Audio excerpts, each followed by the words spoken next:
নিম্নচাপের জেরেই তিলপাড়া ব্রিজের নিচে থাকা ময়ূরাক্ষী নদীর স্রোত কমানোর জন্য যে পাথরগুলি স্পিড ব্রেকার হিসেবে কাজ করত, প্রবল জলের তোড়ে সেগুলো সরে যায়। আজ সেই সরে যাওয়া অংশ পরিদর্শন করতে এলেন রাজ্যের একটি বিশিষ্ট দল, সঙ্গে ছিলেন কেন্দ্রীয় প্রতিনিধি দলও। আগামী কয়েকদিনেই তারা বেশ কয়েকটি নদীপথের উপর থাকা ব্রিজ পরিদর্শন করবেন। চলছে এই দেখা ব্যারেজের দেখতেই পাচ্ছ তোমরা সবাই, ডাউনস্ট্রিমের ড্যামেজ হয়েছে, সেটার কি প্রিপারেশনের মেজার নেওয়া যায়, কি করলে দ্রুত করা যায় সেই দেখার জন্য আমাদের এক্সপার্ট টিম এসছে।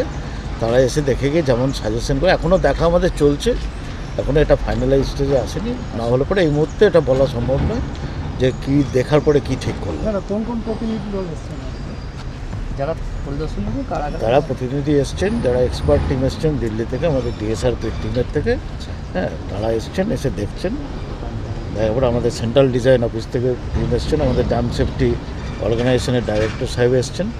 এসে এনারা দেখে যাচ্ছেন যে প্রেজেন্ট কন্ডিশনটা কী এবং এই কন্ডিশনে রিমেডিয়াল মেজারটা কী নেওয়া যায়।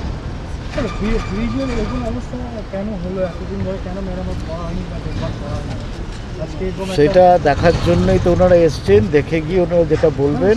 আজকে দেখতে এসেছেন, হ্যাঁ, কিন্তু এতদিন কেন ব্রিজটাকে মেরামত বা রক্ষণাবেক্ষণ করা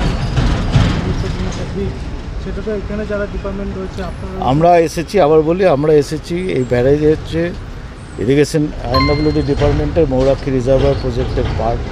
আপনারা কোশ্চেনটা করার আগে নিশ্চয়ই জানবেন যে ব্রিজটা মেনটেন করে এনএইচ হাইওয়ে অথরিটি। তো কাইন্ডলি ব্রিজের ম্যাটারটা হাইওয়ে অথরিটির সঙ্গে কথা বলবেন, সেই ব্যাপারে আমি কোনো কমেন্টস করবো না।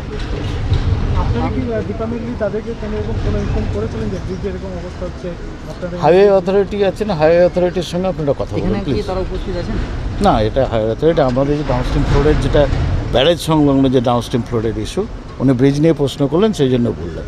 ডাউনস্ট্রিম ফ্লোর সম্বন্ধে যে ড্যামেজটা হয়েছে এটারই কী করা যায়, ব্যারেজ কন্ডিশন, ব্যারেজ একটা আলাদা।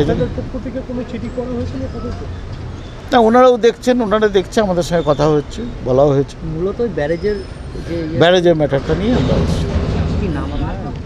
আমার নাম সমর কুমার সরকার, সুপার ইঞ্জিনিয়ার, ময়ূরাক্ষী কান্দি সার্কেল।